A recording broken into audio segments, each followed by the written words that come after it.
697 CP2 shadowing. Shadowing was mostly with the principal. He's a very skilled leader.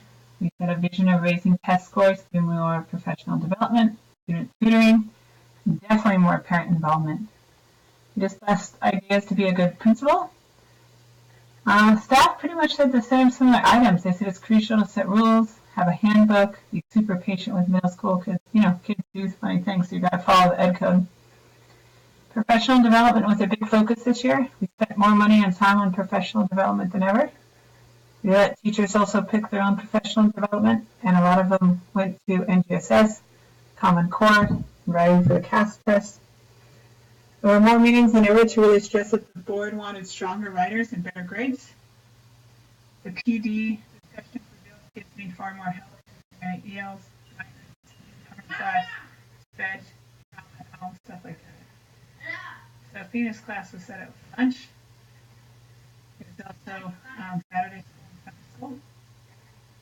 Teachers had intense call meetings for academic talk, meetings with more text-based writing, reading for context clue, reading with quotes, meetings to show how students did counter arguments in essays as well as introduction. Not easy, but it definitely helped the kids.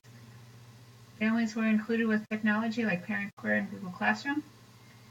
Students use iReady to improve fluency and StudySync to improve writing with quotes to be ready for state testing. Ms. Munoz brought Zap, where zeros aren't permitted. They had to finish all their assignments and use academic talk and have study buddies as well as translate because there's no migrant class.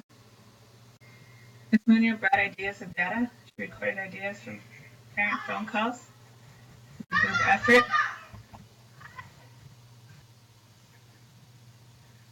The big focus on writing for all classes. There was a homeroom for reading and writing, and emphasis on writing.